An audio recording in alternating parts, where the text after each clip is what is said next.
नमस्कार, स्वागत है आपका बुलेटिन में। मैं हूं आपके साथ विशाल। आज हम चर्चा करेंगे त्रिवेंद्र संघ नए नवेले मंत्री की जुबानी जंग। पहले कुछ किया होता तो आज हमें इस स्थिति का सामना नहीं करना पड़ता।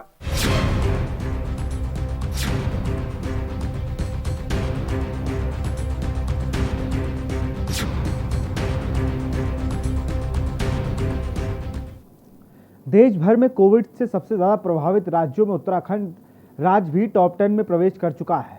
आलम यह हो गया है कि रोजाना मौतों का आंकड़ा 100 के पार जा चुका है। स्वास्थ्य व्यवस्थाओं को लेकर लगातार सरकार पर सवाल या निशान खड़े हो रहे हैं। सब जानते हैं कि यह वक्त महामारी में से एकजुट होकर लड़ने का है, लेकिन इन सब के बीच पार्टी के दिग्गज नेताओं में बयानबाजी का दौर शुरू हो गया है। बता दें कि उत्तराखंड के पूर्व मुख्यमंत्री त्रिवेंद्र सिंह रावत और नए नवेले मंत्री गणेश जोशी के बीच इन दिनों कोल्ड वॉर चल रहा है।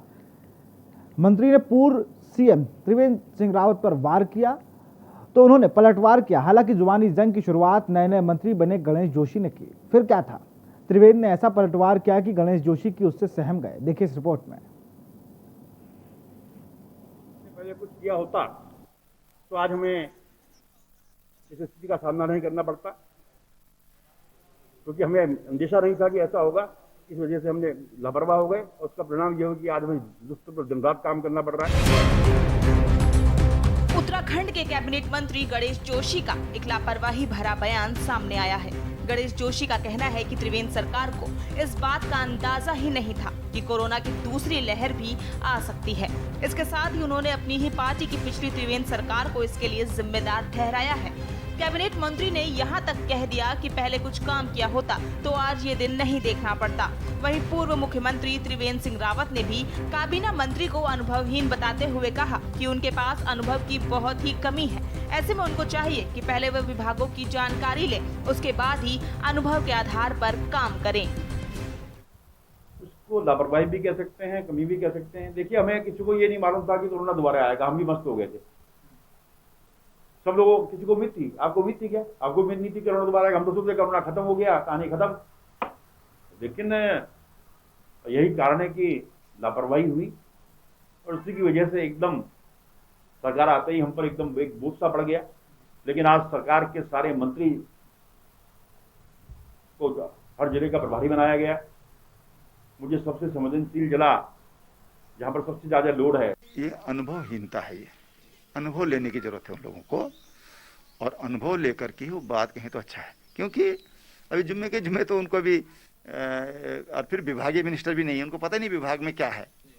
इसलिए मैं ये समझता हूँ कि उनके अभी अनुभव की कमी है, उनको अनुभव लेने की जरूरत है। पार्टी के दिग्गज नेताओं के बीच आपसी रंजिश का दौर साफ तौर पर देखा जा रहा है, जिसको देखते हुए भाजपा ने इस पूरे मसले पर अपनी प्रतिक्रिया को साफ कर दिया है। भाजपा का कहना है कि मुख्यमंत्री तीरथ सिंह रावत खुद फ्रंट फुट पर रहकर इस लड़ाई को लड़ने का काम कर रहे हैं। पूर्व मुख्यमंत्री त्रिवेंद्र सिंह रावत द्वारा पहले भी इस लड़ाई को मजबूती के साथ लड़ा जा रहा था और तीरथ सिंह रावत के नेतृत्व में तमाम कार्यकर्ताओं ने मोर्चा संभाला हुआ है।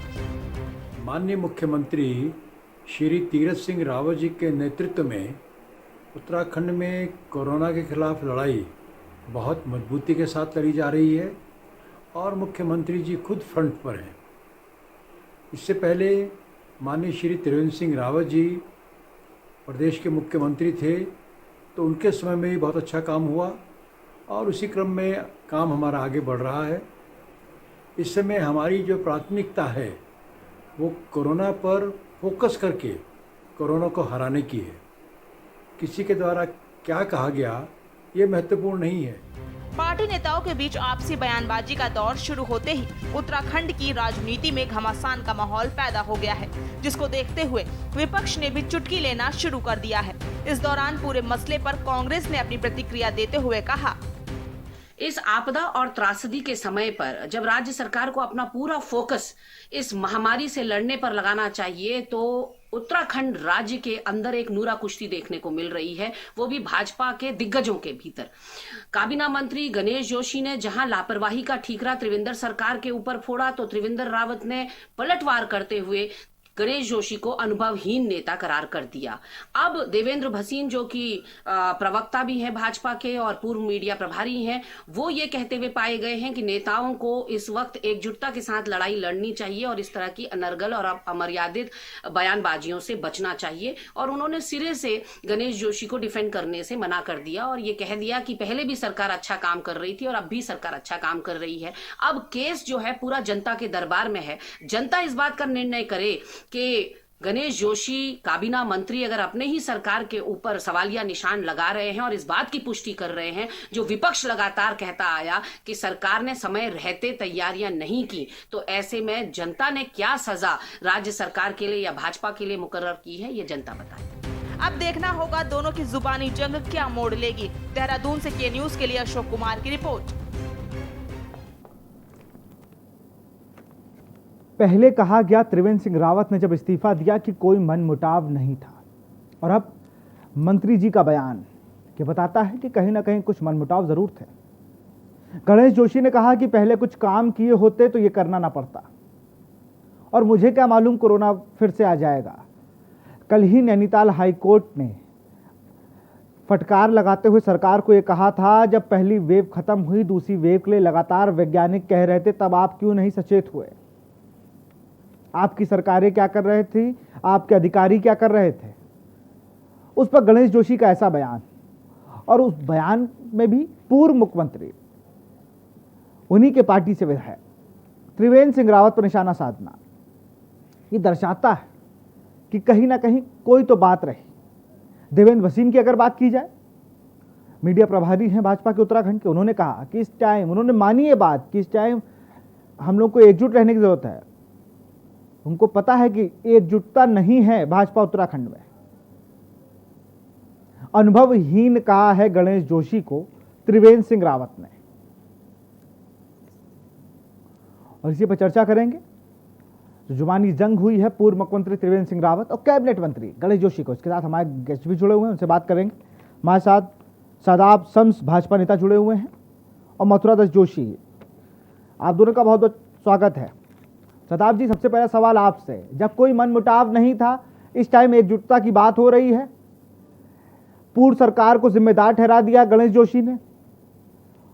वो कह रहे हैं हमें नहीं पता था, हम रोक सकते थे, हम रोक रहे हैं, लेकिन पूर्व सरकार ने अगर कुछ किया होता तो इतनी लड़ाई कठिन ना होती।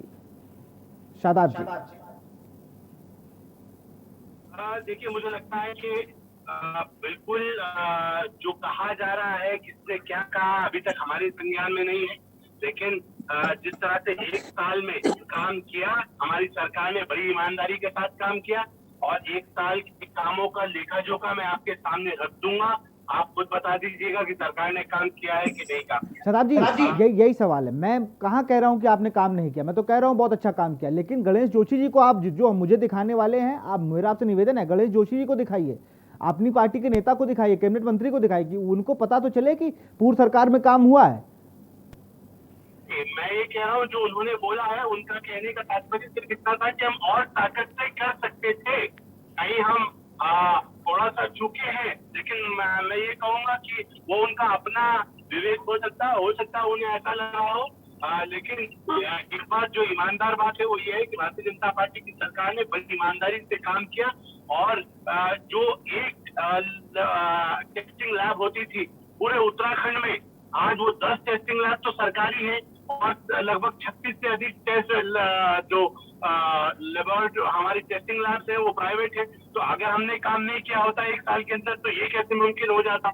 तो हम ये कह रहे हैं कि लगातार भारतीय जनता पार्टी की सरकारें काम कर रही हैं और पूरी ईमानदारी से काम कर रही हैं, और इसीलिए हम ये कह सकते हैं कि हाँ, थोड़ा सा व्यवस्थाएं डगमगाई थी, एक बार लग रहा था कि कई चीजें हाथ से बाहर ना निकल जाए, लेकिन तीरथ सिंह रावत जी की सरकार ने जितनी ताकत के साथ, हिम्मत के साथ काम को संभाला, मैं ये कह सकता हूँ कि एक बड़े खतरे को हमने उसे हराने का काम किया है, और मुझे पूर्ण विश्वास है कि बड़ी ताकत के साथ हम कोरोना को हराएंगे। अब सारी सिचुएशन कंट्रोल में है, सब कुछ नियंत्रण में है, और मैं ये कह सकता हूँ हमारी कंप्लीट व्यवस्था है अब हमारे हाथ में। बिल्कुल। मथुरा दास जोशी जी भी जो है हमारे साथ, वरिष्ठ कांग्रेस नेता हैं। मथुरा जी, आपके पास आऊंगा, क्योंकि जिस तरह से शादाब शम्स जी ने कहा कि कोई दिक्कत नहीं है, पूर्व में 1 साल में बहुत काम हुआ, लेकिन गणेश जोशी की बात अभी भी इन्होंने जवाब नहीं दिया। इनसे जवाब लेंगे, लेकिन एक छोटे से ब्रेक के बाद। अगर हमने पहले कुछ किया होता तो आज हमें इस स्थिति का सामना नहीं करना पड़ता।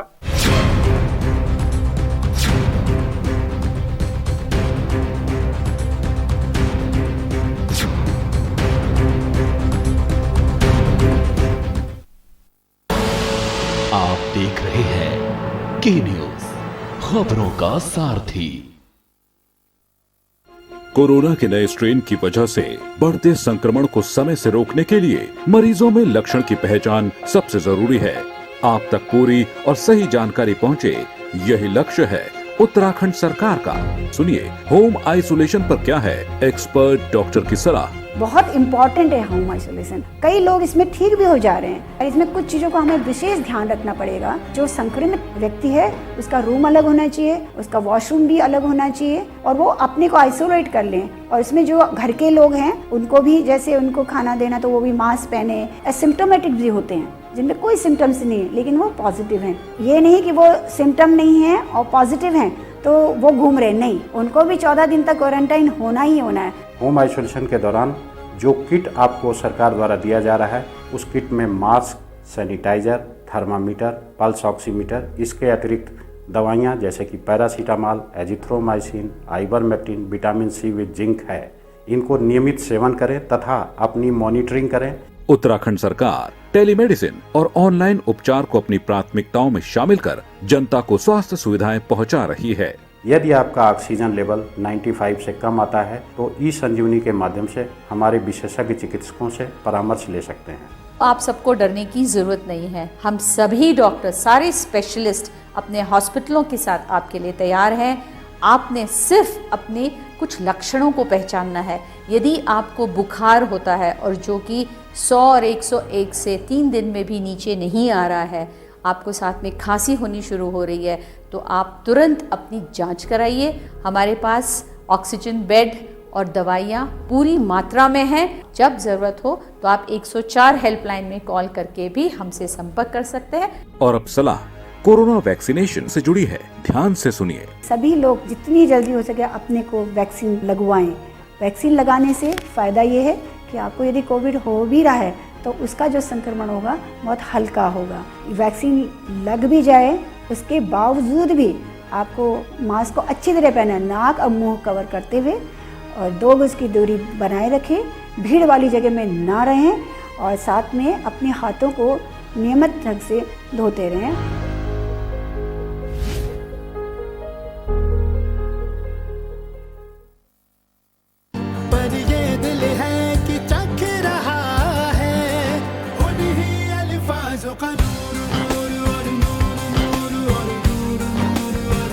दूर कितना भी जाओ, इस जुबान से दूर ना जा पाओगे। विमल, बोलो जुबान केसरी।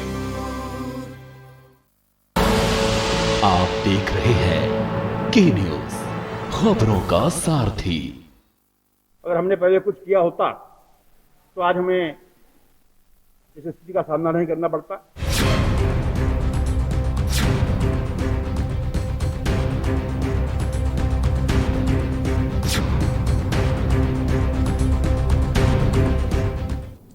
देखो, ब्रेक के बाद आपका स्वागत है। हम लोग लगातार चर्चा कर रहे हैं पूर्व मुख्यमंत्री त्रिवेंद्र सिंह रावत और गणेश जोशी के बीच छिड़ी जुबानी जंग की। मथुरादास जोशी हमारे साथ, वरिष्ठ कांग्रेस नेता हमारे साथ जुड़े हुए हैं।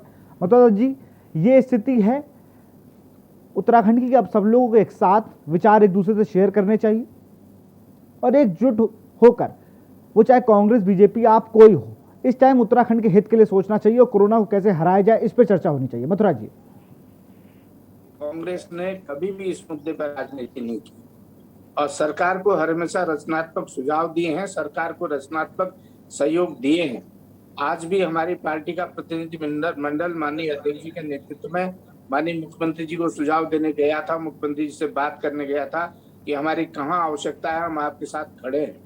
लेकिन सबसे बड़ी दुर्भाग्यपूर्ण बात यह है कि सरकार के मंत्री ही सरकार की पोल खोल रहे हैं, सरकार के वो नंगा करने का काम मंत्री कर रहे हैं। और मंत्री तो एक संयुक्त उत्तरदायित्व का सवाल होता है। अगर एक मंत्री कोई कुछ कहता है तो ये माना जाता है कि पूरी सरकार कह रही है उस बात को। आज उन्होंने कहा, आज भी कहा, कल भी उन्होंने कहा अगर हमने समय पे मेहनत की होती तो आज ये स्थिति नहीं होती। आज जब वो रायपुर में कोविड हॉस्पिटल का दौरा करने के देखने गए तो काऊ ने, जो हमारे रायपुर के विधायक हैं उमेश शर्मा काऊ जी, पंडित उमेश शर्मा काऊ जी, उन्होंने जो 71 लाख रुपया दिया था जो 30 बेड बनाने, वेंटिलेटर युक्त बेड बनाने के लिए, वो बेड बने ही नहीं, वहां सिंपल बेड पड़े हुए हैं अस्पताल में। या उन्होंने कहा कि अधिकारियों पर फैल गए हो, स्वास्थ्य विभाग के ऊपर नाराजगी व्यक्त करती गणेश जोशी जी ने। तो मंत्री भी गुमराह कर रहे हैं, सरकार भी गुमराह कर रही है, मुख्यमंत्री भी गुमराह कर रहे हैं, विधायक भी गुमराह कर रहे हैं, केवल सस्ती लोकप्रियता हासिल करने के लिए जरूर प्रचार कर रहे हैं। इनके सांसद देखो, दुनिया के सांसद देते हैं गैस, ऑक्सीजन गैस, इनके सांसद ने गैस दी तो पूरी सरकार कटकटे में आ गई। गैस का इंतजाम कर सरकार का काम होता है, किसी MP या सांसद का काम नहीं होता है। सांसद अपने घर से जो क्या कोई गैस उपलब्ध करा रहा है, वो दे रहा है तो सरकार दे रही होगी, केंद्र सरकार दे रही है। वाई एक सांसद की महिमा मंडित कर रहे हैं, क्या वो सांसद अपनी जेब से दे रहे हैं या कोई सांसद निधि दे रहा है? तो अपनी जेब से तो दे नहीं रहा है, सरकार उनको सांसद निधि देती है। उनका एक अपना विशेषाधिकार होता है कि वो उस पैसे का उपयोग करने का अधिकार उस सांसद और विधायक को होता है। वो पैसा सरकारी पैसा होता है।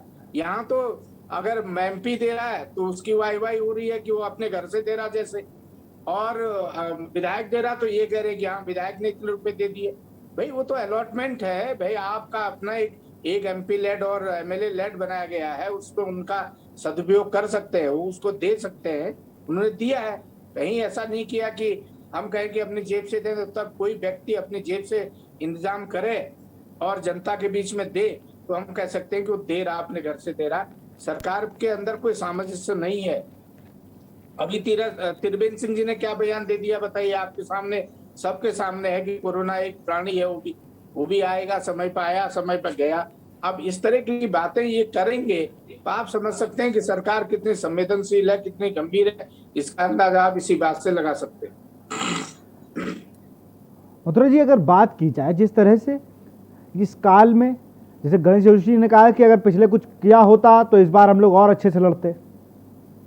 पिछले और किसी की सरकार तो थी नहीं, सरकार थी बीजेपी की ही, मुख्यमंत्री का चेहरा चेंज हुआ था बस। ये कह सकते थे कि पिछली बार जो हम लोग थोड़ा देर से समझे थे, इस बार थोड़ा और जल्दी समझ गए और हम लोग चीजों को और अच्छे से लेंगे। अभी तीसरी वेव जिसके लिए कहा जा रहा है बड़ी खतरनाक है बच्चों के लिए, बगैर तैयारियों के अगर हम लोग ऐसे लड़ेंगे और आपस में ही मनमुटाव रखेंगे या कोल्ड वॉर एक करते रहेंगे तो कहीं ना कहीं दिक्कत में उत्तराखंड की जनता आएगी और उत्तराखंड की जनता को परेशान होना पड़ेगा। नहीं, ये तो हम लोगों को कह रहे थे कि कांग्रेस आरोप लगा रही, कांग्रेस ये कर रही है, कांग्रेस सहयोग नहीं कर रही है। देखिए, सत्ता पक्ष में नैतिक जिम्मेदारी होती है, जो सरकार, जो पार्टी सत्ता में होती है, जिम्मेदारी और व्यवस्थाएं करने की जिम्मेदारी उनकी होती है।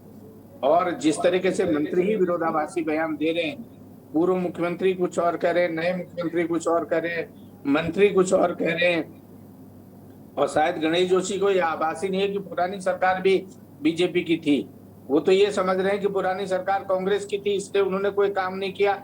अगर वो समय पे काम करते तो भाई सरकार तो आपकी थी, बदनामी तो पार्टी की हो रही है। अब आप देखते हैं, उनको अभी मुझे लगता है ये भी आभास नहीं कि मैं मंत्री हो गया हूँ, मंत्री की तरह से मुझे काम करना चाहिए। जब इनको यही आभास नहीं हो रहा है, अपनी जिम्मेदारी का आभास नहीं हो रहा है, तो समझ सकते हैं कि पार्टी के अंदर कितना बड़ा, जब ये कोरोना में आपसी जंग कर सकते हैं, शीत युद्ध लड़ सकते हैं, तो ये क्या जनता का भला करेंगे, किस तरीके से जनता का भला करेंगे। ये बड़ा दुर्भाग्य है इस प्रदेश का, जो नेतृत्व मिला है, जिस तरह की सरकार चलाने की जिम्मेदारी दी, 57 का बहुमत होते हुए एक स्वास्थ्य मंत्री उसमें से नहीं छांट पा रहे हैं, एक अलग से स्वास्थ्य मंत्री नहीं बन पा रहा इनसे, तो आप समझ सकते हैं कि भारतीय जनता पार्टी कितनी गंभीर। अब तो पर्वतीय क्षेत्र में सब जगह कोरोना। बिल्कुल, इस पर जवाब लेते शताब शम्स जी हमारे साथ जुड़े हुए हैं, बीजेपी नेता। शताब जी, जवाब दीजिए मथुरा जी की बातों का। देखिए विशाल भाई, मुझे लगता है कि कांग्रेस लगातार समर्थन देने की बात तो कर रही है, लोगों को दिखाने की कोशिश तो कर रही है कि इस कोविड की लड़ाई में हम, कोरोना की लड़ाई में साथ हैं, लेकिन कहीं ना कहीं वो पैनिक क्रिएट करने का काम कर रहे हैं। कहीं ना कहीं झूठ की राजनीति लोगों के सामने, जनता के सामने चैनलों के माध्यम से, पत्राचार के माध्यम से करने का काम कर रहे हैं। अभी मेरे बड़े आदरणीय मथुरा जोशी जी ने कहा कि आप देखिए कि हम तो लगातार वहां काम कर रहे थे, हम तो लगातार ABCD बता रहे थे। इन्होंने तो कहा कि वहाँ हॉस्पिटल में तो कुछ है ही नहीं, रायपुर में जो हॉस्पिटल खोला गया है। भाई आप झूठ क्यों बोल रहे हैं? आपके सामने मंत्री ने कहा भाई। अरे सर सुनिए ना, सदर जी उनकी बात सुन लेते, फिर आपके पास आऊंगा। पहले शादाब जी अपनी बात खत्म करें। मैं बड़े अदब के साथ, बड़े प्यार के साथ, आप झूठ पकड़ा जाएगा तो आप बोलने नहीं देंगे तो ठीक नहीं है। मेरा क्या झूठ पकड़ा जा रहा? आपके मंत्री ने कहा अगर कोई आदमी उसको नई जानकारी है और वो चूक गया तो उस बात को अगर कांग्रेस ये सहयोग होता है क्या? ये हम तो सहयोग मांग रहे थे ना, आप तो सहयोग दे रहे थे ना माननीय मुख्यमंत्री को जाके। सुन लीजिए मेरी बात, सुन लीजिए। हमें तो आपसे बड़ी उम्मीद है और मैं उम्मीद करता हूं कि आप। अरे गुरुजी अच्छा मुझे बोलने दीजिए ना, अभी मेरा टर्न है। नहीं, मैं आप मुझे बोलने दीजिए, आपका समय आएगा। एक-एक करके दोनों लोग अपनी बात रख सकते हैं। मथुरा जी अपनी बात जल्दी से खत्म करें। नहीं देखिए ना, ये तो आज की खबर बता रहा हूँ। गणेश जोशी जी कोविड अस्पताल का निरीक्षण करने गए और कल तक रिडवा पीटा जा रहा था कि 30 बेड माननीय विधायक रायपुर पंडित उमेश शर्मा काऊ जी ने 71 लाख रुपया दिया है और वो बेड ऑक्सीजन युक्त और वेंटिलेटर युक्त बेड बनने थे 71 लाख में। उसमें से सामान्य बेड वहां मिले। आज जब विधायक भी गए और माननीय मंत्री जी भी गए, ये कई चैनल उन खबर है, कई अखबारों की खबर, मैं आपको नहीं तो गए तो उसका स्क्रीनशॉट भी भेज सकता हूँ। वहां पर वो बेड मिले ही नहीं। सरकार कहाँ काम कर रही है बताइए? सरकार अधिकारी मांग कहाँ है? उत्तर ले लीजिए। बिल्कुल शादाब जी अपनी बात रखिए। देखिए विशाल भाई, मैं ये कह रहा था, जो मैंने कहा कि कांग्रेस झूठ परोस रही है, मैंने क्यों कहा? वहां विधायक गए, बिल्कुल ठीक है। विधायक जी ने अपने 71 लाख रुपए वहां दिए, बिल्कुल ठीक है। वहां पे जो ICU होता है उसकी 3 कैटेगरी होती है, ICU L1, L2 और L3, ठीक है। L3 में HDU एक कैटेगरी है, वो है हाई डिफेंसिव यूनिट। उसके 30 बेड वहां पे लगे हुए हैं, वो ICU की कैटेगरी में आते हैं, ठीक है ना, हाई कैटेगरी है ICU की।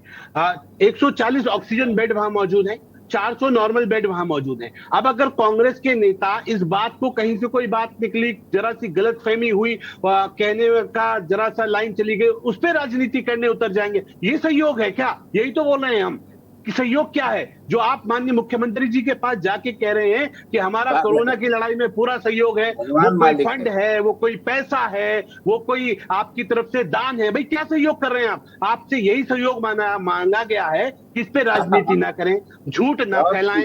आप ना तो झूठ फैलाने से बाज आ रहे हैं, ना राजनीति करने से बाज आ रहे हैं। आप सब कुछ कर रहे हैं और आप कह रहे हैं हमारा सहयोग है। नहीं तो मुझे वो बता दीजिए, जो आपने कहा है कि हम सहयोग करेंगे, उस सहयोग का नाम है क्या? वो सहयोग तो बताना पड़ेगा, जनता सुन रही है। बिल्कुल शादाब जी सहयोग जान लेते हैं, सहयोग जान लेते हैं। मथुरा जी जवाब दीजिए। वो कह रहे हैं कि सिर्फ सरकार को गुमराह कर रही है, पैनिक क्रिएट कर रही है उत्तराखंड में। सरकार को कभी विपक्ष गुमराह करता है क्या?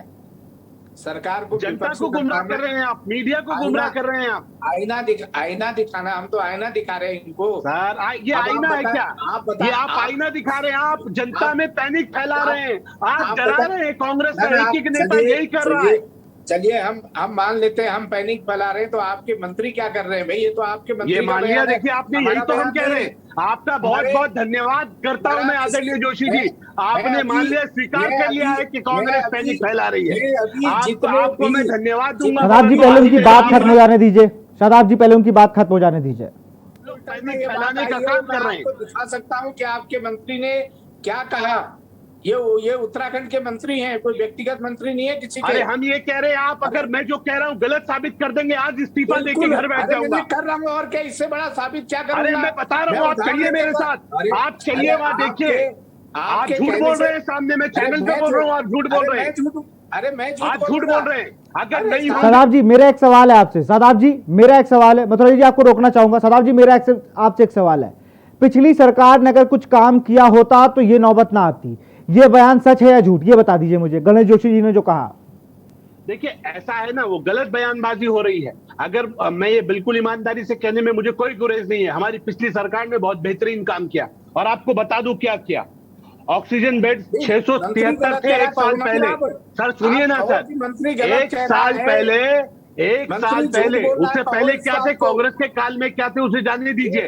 एक साल पहले 673 बेड थे, आज 5500 ऑक्सीजन बेड हमारे पास मौजूद हैं। ये हमने काम किया। कांग्रेस के कार्यकाल में फिर गलत अरे बात। सर, आपने तो कांग्रेस के अरे हम कार्यकाल विदेश में थे क्या? हम विदेश में थे क्या? क्या किया? 55-60 साल आपको मिले, क्या किया आपने? स्वास्थ्य सुविधा कोई दी पहाड़ में? भाई थोड़ा सा, अरे आपने पहाड़ में कोई स्वास्थ्य सुविधा दी क्या? जनता को देखो, इतना झूठ मत बोलो, जनता देख रही है। आपसे बड़ी उम्मीदें हैं, आप इतना हल्के में मत आओ। आप इस प्रदेश के भविष्य हैं कल के। अरे सर, भविष्य आप भी भविष्य हैं, आपसे भी हम उम्मीद नहीं करते। आप आने वाले विधायक होंगे हमारे, आप आने वाले विधायक हैं हमारे, आप झूठ नहीं बोलेंगे, उम्मीद करती है जनता आपसे। झूठ बोल रहा है कि हम झूठ बोल रहे हैं, बताइए आप। सर अभी तो आप ही बोलते दिख रहे हैं। अगर एक आदमी ने कुछ, देवेंद्र जी और मथुरा जी दोनों आप पे शाम में आपसे फिर बात करूंगा, क्योंकि जिस तरह से गणेश जोशी जी का जो बयान है वो कहीं ना कहीं सरकार को घेरने का काम करता है। आप दोनों का बहुत बहुत शुक्रिया हम लोगों से जुड़ने के लिए। हम लोग बात कर रहे थे पूर्व मुख्यमंत्री और वर्तमान मंत्री के बीच जुबानी जंग की। उन्होंने कहा कि जो पिछले साल सरकार थी, जो वेव में, जिस वेव कोरोना की वेव में सरकार थी, उसने कुछ किया होता तो इस वेव में शायद हम लोग अच्छे से लड़ सकते हैं। उसके बाद त्रिवेंद्र सिंह रावत ने उन्हें अनुभवहीन बता दिया और देवेंद्र भसीन उन्होंने कहा कि इस टाइम पार्टी को एकजुट होने की जरूरत। उन्होंने माना कि पार्टी में कहीं ना कहीं टकराव है, तो देखने वाली बात होगी ये टकराव कहीं उत्तराखंड की जनता को परेशानी में न डालते। फिलहाल इस कार्यक्रम में इतना ही। देखते रहिए के न्यूज़ इंडिया। नमस्कार।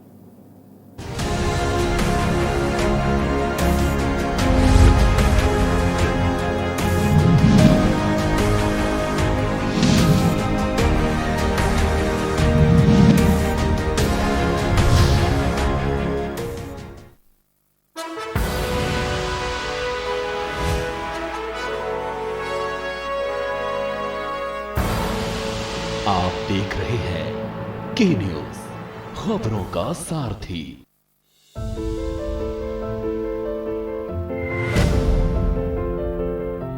जब तक आवश्यक न हो घर से न निकलें। High risk